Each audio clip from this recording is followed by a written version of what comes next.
할렐루야. 오늘도 주의 말씀 앞에 서게 되어 여러분 모두 주의 이름으로 사랑하고 축복합니다.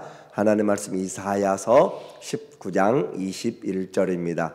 여호와께서 자기를 애굽에 알게 하시리니 그날에 애굽이 여호와를 알고 제물과 예물을 그에게 드리고 경배할 것이요 여호와께 서원하고 그대로 행하리라. 아멘. 오늘은 삶의 변화 21번째로 애굽의 심판과 소망이란 주제로 말씀을 같이 나누도록 하겠습니다. 우리는 애굽, 이집트, 현재 이집트의 그 나라죠. 이집트는 이스라엘의 남부 블레셋과 연결되어 있는 곳이에요. 그래서 그 지역은 나일강을 중심으로 해서 세상에서 당시에 항상 강한 나라라고 하는 그런 이미지로 세상을 대표하는 그런 문화적인 그런 종교적인 색채를 띠고 있는 나라입니다.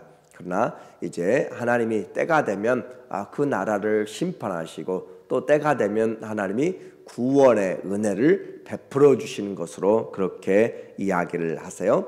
열방들도 전부 다 하나님의 손 안에 있습니다. 그러므로 우리에게 이 세상을 향하여서 우리가 무슨 기도를 해야 될 것인지 우리가 함께 항상 생각을 해야 되는 것이에요.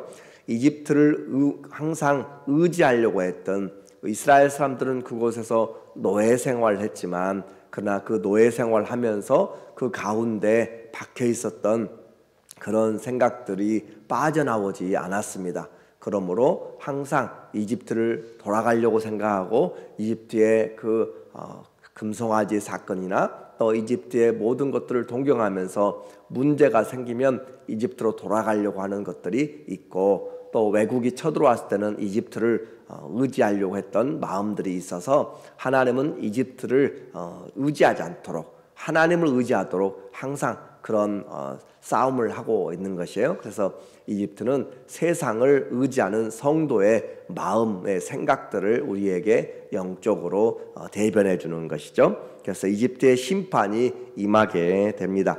1절에 보면 애굽에 관한 경고라 다시 마사라고 하는 그 단어를 사용해서 하나님의 신탁, 하나님의 그 말씀이 임하게 되는 경고를 말씀하고 있어요. 그래서 이집트의 심판인데 보라 여호와께서 빠른 구름을 타고 애굽에 임하시리니 하나님이 구름을 타고 임하신다라고 하는 것을 통하여서 재림의 그런 모습들도 우리에게 생각해 볼 수 있지만 하나님께서 빨리 심판하신다. 그만큼 이집트를 향한 하나님의 계획이 그렇게 빨리 임한다라고 하늘의 구름이 그냥 천천히 바람에 그렇게 흘러가는 것이 아니라 아주 급하게 간다면은 뭔가 예상치 못한 그런 일들이 일어나고 있다. 하나님의 손이 움직이고 있다라고 하는 것을 상징적으로 보여주고 있는 것이에요. 그래서 하나님께서 애굽에 빨리 임하여서 심판하신다.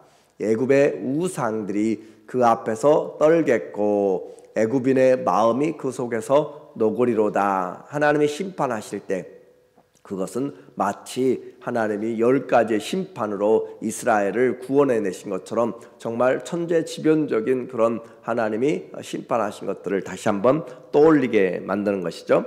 이런 갑작스러운 심판은 이집트의 내분으로부터 시작됩니다. 하나님이 지금은 이제 심판하실 때 어떤 식으로 하실 것인가 라고 하는 것을 통하여서 사람들이 잘 이해하지 못하는 내분들이 일어나기 시작하고 분열이 일어나기 시작하는 거예요. 2절에 보면 내가 애굽인을 격동하여 애굽인을 치리니 자 애굽인들이 애굽인을 쳐요. 나라에서 나라를 민족이 같은 민족들이 같이 싸움이 일어난다라고 하는 것 내분이 얼마나 위험한지 모르는 것이죠. 그래서 애굽인이 애굽인을 치고 그들이 각기 형제를 치며 각기 이웃을 칠 것이고 그 내분이 격화되어서 서로가 서로를 미워하고 죽이고 하는 그런 어려움이 있을 때 나라는 더 이상 지탱하기 힘들 정도로 그렇게 되어지게 되는 거예요. 성읍이 성읍을 치며 나라가 나라를 칠 것이며 그와 같이 하나가 되지 못하는 것은 분열과 멸망으로 가는 길이 됩니다. 그래서 우리의 신앙생활에 항상 내분 속에서 일어나게 되는 사단이 안에서 우리를 공격하는 것들이 더 무서워요. 외부적인 것들은 마음을 같이 하고 그렇게 대적하여 싸울 수가 있지만은 그러나 안에서 흔들리게 되면은 우리가 감당하지 못하는 것이죠. 그리고 더 위험한 것은 자기 자신 내 안에서 사단과 성령이 그렇게 서로 싸우게 되고 그렇게 될 때 하나님께 순종하지 못하고 할 때 우리는 분열을 느끼게 되고 그것이 심하게 되면은 세상적으로 말하면 정신 분열이 나오게 되는 것이고 또 귀신에 사로잡히게 되는 것이에요. 그래서 안에서의 분열이 얼마나 무서운가라고 하는 것을 말해주고 있어요. 먼저 이집트에 대한 그런 심판은 하나님이 내부 분열을 그냥 허락하는 것이죠. 자기가 원하는 대로 주인 왕이 되어서 살아가는 사사시대에도 마찬가지잖아요. 같은 지파에서 지파가 서로 싸우게 되는 일들, 그리고 애굽인의 정신이 그 속에서 쇠약할 것이요 그의 계획을 내가 깨트리리니 하나님이 그들의 계획을 깨트려 나가면서 이제 그들이 분열하게 되는데 그들이 우상과 마술사와 신접한 자와 요술객에게 물으리로다. 하나님이 그들에게 역사하지 않고 또 그들이 찾았던 이제까지의 그들의 그런 모든 우상들 향하여서 각기 자기가 믿는 신들, 얼마나 애굽의 신들이 많아요. 하나님께서 이집트를 심판하실 때 그 신들에게 태양의 신, 파리의 신, 개구리 신, 또 모든 메뚜기부터 시작하여서 나일강의 신까지 전부 다 흑암까지 그들이 섬기는 신들이었습니다. 그 신들을 하나님이 심판하시는데 그 신들에게 나가서 묻게 되는 것이고, 그래서 마술사를 찾으나 구하지 못하고 무정부 상태가 되고 혼란과 살육이 자행되는 것이죠.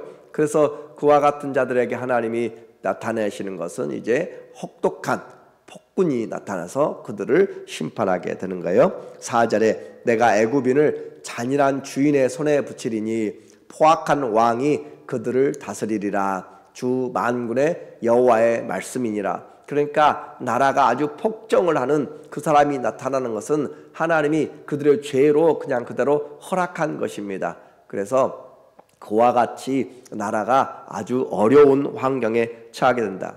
이런 내용을 본다면 세상의 모든 권세 하나님의 손 안에서 이루어지고 있고, 지금도 세상의 전쟁과 악한 자들이 정말 누가 봐도 악한데 권력을 잡고 있다라고 하는 것은 하나님이 그들의 지금 삶을 심판하고 있다라고 하는 것을 우리가 알아야 되는 것이죠. 이와 같은 이 정치적인 문제뿐만 아니라 하나님이 이런 일들을 통하여서 그 나라를 경제적으로도 또 하나님이 힘들게 만드십니다. 자기 민족들을 서로 싸우고 거짓과 우상에게로 그렇게 들어가 있을 때 하나님이 천재지변을 일으키는 거예요. 5절에 보면 바닷물이 없어지겠고 강이 잦아서 마르겠고, 자 이제 나일강은 그들에게 아주 중요한 것이죠. 그 수원이 있어야 모든 농사와 경제가 돌아가는 것이에요. 나일강의 삼각주는 유명한 그런 곡창지대로 알려져 있습니다. 그런데 강이 마르고 또 바다로 해양으로 나가는 길들이 막히게 된다. 강들에서는 악취가 나겠고 물이 다 빠져나가므로 썩어진 것들이 나타나게 되고, 애굽의 강들은 줄어들고 마름으로 갈대와 부들이 시들겠으며, 부들은 아마 왕골 같은 것이에요. 그래서 그것이 시들어서 다 장사가 섬유들로 만드는 것들이 무너지게 되는 것이죠. 나일강 가까운 곳 나일 언덕의 초장과 나일강 가까운 곡식밭이 다 말라서 날려가 없어질 것이며, 전에 젖들인 나일강이 마르고 또 식물과 고기들이 사라지고 썩은 냄새가 진동함으로써 애굽의 경제가 무너지게 되는, 닫히게 되는 것이죠. 그래서 이 목마름으로 산업 전체가 이제 흔들리게 됩니다. 8절 어부들 바다에서 강에서 그 어업을 하던 어부들은 탄식하며 나일강에 낚시를 던지는 자마다 슬퍼하며 물 위에 그물을 치는 자는 피곤할 것이며, 하나님이 행하시면 모든 사람들에게 이와 같이 철저하게 심판이 되어진다라는 그런 의미예요.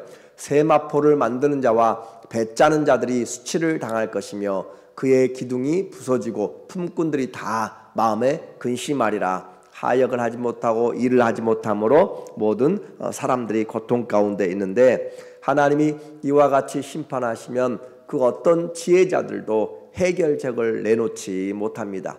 그 모든 지혜자들이 모여서 의논하지만 합당하게 해놓을 것들이 없게 돼요. 그래서 지혜자들의 그런 리더십이 무능해지게 되는 거죠. 11절에 소안의 방백은, 그 소안은 당시 이집트의 수도예요. 소안의 방백은 어리석었고 바로의 가장 지혜로운 모사의 책략은 우둔하여 졌으니, 이 방법 저 방법을 다 내놓지만 아무것도 효과를 보지 못합니다. 하나님이 막으시면 아무런 사람들의 계획이 백약이 무효하게 되는 것을 말하고 있는 것이에요. 그래서 너희가 어떻게 바로에게 이르기를 나는 지혜로운 자들의 자손이라, 나는 옛 왕들의 후예라 할 수 있으랴. 세상에서 가장 강한 나라 중에 하나였던 그런 이집트의 그런 자랑들이 다 무너지게 되는 것이죠. 그래서 이런 수도뿐만 아니라 또 하부 수도의 수도 멤피스라고 하는 그 하부 애굽의 지도자들도 모두가 다 정신이 다 혼미하게 되어 14절에 여호와께서 그 가운데 어지러운 마음을 섞으셨으므로, 하나님이 어지러운 마음을 섞었다.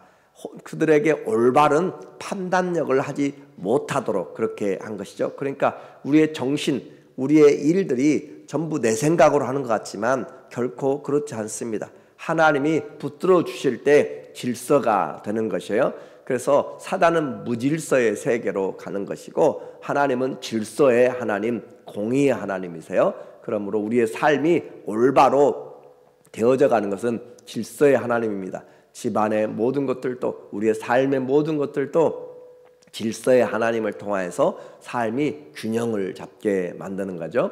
그래서 어지러운 마음을 섞으셨으므로 그들이 애굽을 매사에 잘못 가게 하매 취한 자가 토하면서 비틀거림 갖게 하였으니, 매사에 결정되는 것마다 다 문제들이 생각하고 분명히 이렇게 하면 잘 될 것이다 라고 계획을 세우지만 매사가 잘못된 결정들로 되어지는 것은 그들의 문제가 아니라 하나님이 어지러운 마음들을 사람들에게 심어줬기 때문에, 허락하였기 때문에 그래요. 그래서 머리부터 발끝까지 모든 것이 다 뒤틀리게 되는 거죠. 15절에 애굽에서 머리나 꼬리며 종려나무 가지나 갈대가 아무 할 일이 없으리라. 무능하게 되어버리는 그런 상태를 말하고 있습니다. 백성들이 다 뒤죽박죽 되어서 술에 취한 자 같고, 또 그들이 토한 것을 다시 그 자리에 눕고 하는 것처럼 더러워진 상태로 소망이 없어지는, 그래서 이것은 지금 누구를 위한 경고냐면 먼저 유다 사람들에게 대한 경고예요. 너희가 믿고 있는, 의지하려고 하는 그런 그 세상의 이집트, 그건 결코 너희를 도울 수가 없다라고 하는 것이고, 또 2차적으로는 이집트 자체 그 민족에 대한 죄에 대한 심판을 지금 말하고 있는 것이죠. 그래서 성도가 지금 보았을 때 나에게 도움이 될 만한 사람, 나에게 도움이 될 만한 어떤 것들, 세상의 것들, 그것들을 의지하게 되면 망한다라고 하는 것이죠. 결국 요한계시록에서도 바벨론, 세상을 향하여서 장사하고 세상을 향하여서 모든 소망을 품었던 자들이 보니까 바벨론이 망하게 될 때 함께 망하게 된 것들을 보게 되는 거예요. 오늘 우리에게 이와 같이 세상을 향한 것들을 가지고 있으면 결국은 소망이 아니라 우리를 망하게 만든다라는 것이죠. 썩어질 것에 마음을 두게 되면, 그래서 너희의 상을, 또 우리의 마음을 하나님 나라에 두라. 너희가 하나님 나라의 보물을 쌓아놓으라 라고 하는 것은 그냥 하는 말이 아니라 이 세상에서 한계를 분명하게 보여주고 있는 것이에요. 그래서 하나님을 섬기지 않을 때 하나님이 심판을 허락하시는 것은 나라의 그런 내분과 사회적인 혼돈과 종교적인 혼돈, 그리고 정치적으로 또 경제적으로 모든 총체적인 그런 심판을 통하여서 인간의 자만이 헛된 것인 것을 말하고 있고 의지할 것은 하나님이다라고 하는 것이에요. 그래서 세상의 모든 것들을 우리는 하나님보다 앞서서는 안 되는 거죠. 이와 같이 심판을 행할 때 이제 하나님은 그들에게 다시 회복의 은혜들을 허락하십니다. 16절에 보게 되면 그날에, 이 성경에서의 그날이라고 하면 여호와의 심판의 날, 또 주의 재림의 날, 그렇게 볼 수가 있어요. 그래서 그런 심판의 날에 애굽이 부녀와 같을 것이라, 아주 약하게 된 것이죠. 부녀와 같을 것이라. 그들이 만군의 여호와께서 흔드시는 손이 그들 위에 흔들림으로 말미암아 떨며 두려워할 것이며, 그렇게 아주 약하게 되고, 그리고 유다의 땅은 애굽의 두려움이 되며, 하나님을 믿는 땅, 유다의 백성들을 말하는 거예요. 그래서 하나님을 믿는 유다 땅은 애굽의 두려움이 되리니 이는 만군의 여호와께서 애굽에 대하여 정하신 계획으로 말미암음이니라. 하나님이 정하신, 우리는 조금 전에 애굽에 정한 자기들의 계획을 보았어요. 자기들이 세계의 열강을 만들고 세계에서 가장 그런 뛰어난 민족이나 또 강대국을 만드는 자기들의 계획들, 행복 계획들을 세웠지만, 그러나 그런 것들은 다 무너지게 되고 결국 하나님의 뜻이 서게 된다. 하나님의 뜻이 서게 되므로 그들은 과거에 하나님이 10가지의 재앙들을 내리셨던 것들을 만약에 생각하게 된다면 얼마나 두렵고 떨리겠어요. 그래서 하나님의 계획이 서게 되는, 그래서 하나님의 계획대로 말미암음이라. 하나님의 계획은 하나도 빠짐없이 반드시 이루어지기 때문에 오늘도 우리는 지금 이 땅에 살고 있지만 하나님의 말씀 하나하나가 전부 다 이루어져 가고 있는 그런 마음을 우리는 가지고 우리 세상을 바라봐야 되는 거죠. 그래서 그 소문을 듣는 자마다 떨리라. 심판이 임하는 것은 대수술과 같습니다. 그리고 그 죽어진 자를 다시 살려내는 심폐소생술과도 같아요. 그래서 그들이 도무지 깨닫지 못하는 그런 세상과 우상을 의지한 결과가 무엇인지를 말하고, 심판을 당할 때 하나님의 말씀을 오히려 구하게 되면 그들이 살게 되는 것이에요. 심판의 때는 그냥 끝이 아니라 오히려 하나님께 가까이 돌아와야 된다. 그것이 바로 말씀해 주는 것입니다. 우리에게 준비하신 하나님의 계획이 있음을 보면서 주님을 찾으면 구원의 길이 오히려 열리게 되는 것이에요. 마치 부모가 자녀에게 회초리를 들었을 때 밖으로 튀어나가는 것이 아니라 부모의 품 안으로 달려들면 일이 해결되는 것처럼 우리에게 심판은 하나님께 돌아오라 라고 하는 주님의 은혜의 그런 시간이죠. 20절에 보면 이것이 애굽 땅에서 만군의 여호와를 위하여 징조와 증거가 되리니 그들이 돌아오게 된다는 것이에요. 이는 그들이 그 압박하는 자들로 말미암아 여호와께 부르짖겠고, 하나님은 모든 민족들이 주님께 돌아오기를 원합니다. 구약에서부터 지금까지 하나님 모든 약한 자들이 그대로 멸망하는 것을 원치 않아요. 에스겔서 33장 11절에도 분명하게 주님은 나는 악인이 그들의 악으로 멸망당하는 것을 원치 아니하고 그들이 돌아와서 구원 얻기를 바란다라고 하는 것이 하나님의 은혜요, 또 하나님의 구원의 계획입니다. 그래서 누구든지 죽게 나오면 주님은 그들을 구원의 문으로 인도해 나가세요. 여호와께서는 그들에게 한 구원자이자 보호자를 보내사 그들을 건지실 것임이라. 하나님이 이집트를 구원해 내신다라고 하는 것을 들을 때 이스라엘 사람들 또 원수들로 생각하는 그 사람들의 마음은 편치가 않을 것이죠. 자, 마치 니느웨 성에 요나가 가서 말씀을 전하라, 회개의 말씀을, 심판의 말씀을 전하라라고 할 때 니느웨 이스라엘을 얼마나 아수르가 핍박하고 그랬어요. 그래서 가기 싫어하는 것이죠. 그런데도 불구하고 그가 설렁설렁하면서 가서 마음을 다하지도 않고 그렇게 어쩔 수 없이 가서 그냥 성을 지나다니면서 40일이 지나면 이 성이 멸망한다 하면서 그렇게 지나가도 하나님이 왕부터 시작해서 가축들까지 전부 다 회개하도록 금식하면서 그렇게 하였던 그런 하나님의 마음을 우리가 보게 돼요. 그래서 하나님은 원수들이라도 멸망하는 것을 원치 않고 또 내가 생각했을 때 저 사람이 어떻게 예수 믿을까?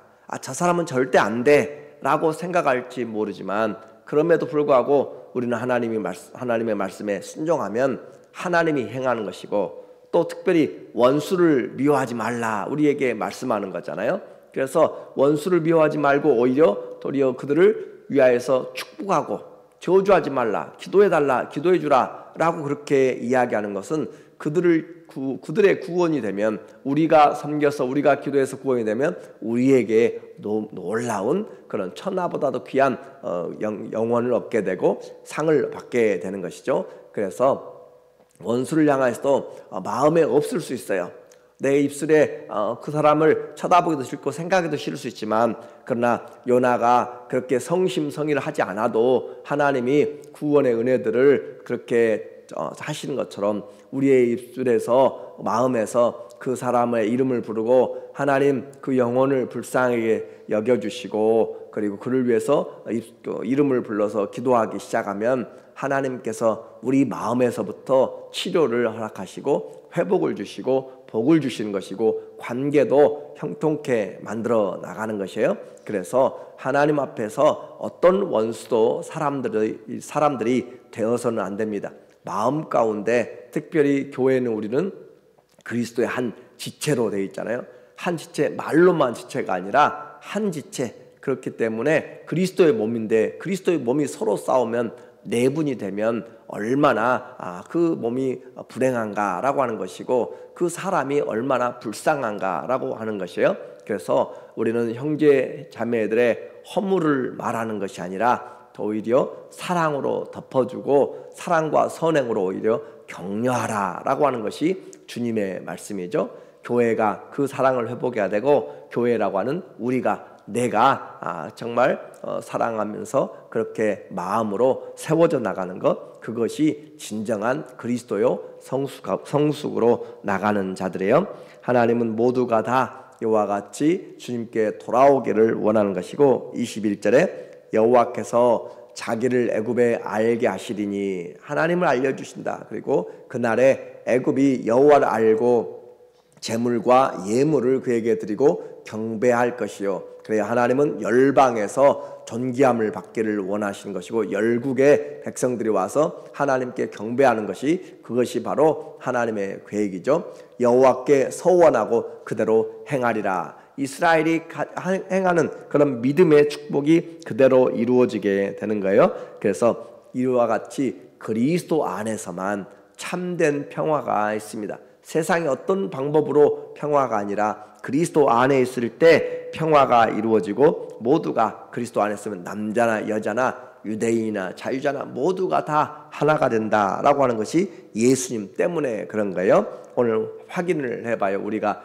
예수님 때문에 하나인가, 예수님 때문에 차별이 없는가. 갈라디아서 3장 27절에 보면, 누구든지 그리스도와 합하기 위하여 세례를 받은 자는, 그리스도와 연합되기 위해서 세례받았다는 것은 내가 죽었다라고 하는 것이고, 그리스도와 함께 연합되었다는 것이죠. 그래서 세례를 받은 자는 그리스도로 옷 입었느니라. 그리스도로 옷 입고 다니는데 찬양대가 찬양대 옷을 입잖아요. 그런데 그 안에서 서로 다른 화음을 낸다면 안 되는 것이죠. 한 화음을 만들어 나가야 되는 거예요. 그래서 같이 조화를 이루어야 된다는 그런 말이죠. 그리스도로 옷 입었어요. 우리가 그리스도로 옷 입었는데 서로 다투게 된다면 그것처럼 어리석은 그런 일들이 없다라고 하는 거죠. 그래서 너희는 유대인이나 헬라인이나 종이나 자유자냐, 아주 완전히 달라진 거예요. 유대인과 이방인 천지 차이가 나는 거죠. 당시에 그들의 생각에는 이방인들은 하나님 앞에서 그렇게 선택되지 않은 사람들, 개와 같다라고 그렇게 밥도 같이 안 먹는 사람들이잖아요. 그런데 그런 유대인과 이방인들, 종과 자유인은 완전히 신분이 다른 사람이에요. 남자와 여자, 지금은 그렇지만 과거에는 너무 차이 났던 것이죠. 다 그리스도 예수 안에서 하나이니라. 다 예수 그리스도 안에서는 차별이 없다라고 하는 것이고, 너희가 그리스도의 것이면 곧 아브라함의 자손이요 약속대로 유업을 이을 자니라. 오늘 우리에게 이와 같이 그리스도 안에서는 하나가 된 그런 믿음으로 성숙해 나가는 것이고, 종말론적으로 이집트도 아수르도 하나님께로 돌아와서 축복의 통로가 되게 됩니다. 그러므로 오늘 모두가 다 그리스도 안에서 세워지는 그런 사람들, 나라와 개인의 흥망성쇠도 다 하나님의 심판, 죄의 심판 아래에 있게 돼요. 그래서 하나님은 공의 하나님이 이집트의 교만, 우상과 그들의 지혜와 또 그들의 경제를 믿는 모든 손길들이 하나님 안에서 갑자기 하루아침에 그렇게 망하게 될 수가 있습니다. 그래서 그들에게 내란과 폭압과 미신과 재난과 실직과 사회적인 그런 정책들 어떤 것들도 효과를 내지 못할 때 오히려 하나님께 돌아와야 되고, 어려울 때 하나님께 돌아와서 주님의 말씀을 기억하고 내 뜻이 아니라 하나님의 뜻이 세워지기를 원합니다 라고 하면서 오늘 우리는 주 안에서 하나 된 것을 주님 앞에 바라보고 나간다면 주님의 약속하신 대로 주의 뜻이 세워져서 참된 평화가 있게 되고 참된 하나님의 은혜가 우리에게 있게 되어서 주님의 기업, 주님이 세우시는, 그래서 예배가 회복되고 그리고 하나님이 우리에게 허락하신 일들이 이루어지는, 하나님의 뜻이 하늘에서 이룬 것처럼 땅에서도 이루어지는 그런 축복이 있게 돼요. 그래서 원수들을 향하여 다시 한번 하나된 마음으로 주님 그들을 축복하여 주시고 교회를 세우시고 주님이 세우시는 가정들 되게 하는 그런 삶으로 우리 모두가 주님 앞에서 하나됨으로 겸손하게 기도하는 그런 우리 모두 되기를 예수님의 이름으로 축원합니다. 아멘. 기도합니다. 하나님 아버지, 우리에게 둘러싼 많은 것들이 유혹하지만 그들을 신뢰하는 것이 아니라 그들을 의지하지 아니하고 오히려 하나님 안에서 하나님 세상을 바라보게 하여 주시고 또 그리스도로 옷 입고 하나님 우리 지체들을 사랑하는 마음들을 주시어서 겸손하게 남을 나보다 낫게 여기는 정말 주님이 우리 안에서 살아감으로 예배가 회복되고 삶이 회복되는 그런 놀라운 은혜가 있게 도와주시옵소서. 심판 중에라도 주께 나오면 회복이 있습니다. 주님, 우리의 어려운 형편들을 주님이 아십니다. 주님 앞에 나와서 주님이 치료하시는 놀라운 은혜로 세워주시옵소서. 예수님의 이름으로 기도합니다. 아멘. 이 땅을 위해서 함께 기도합니다.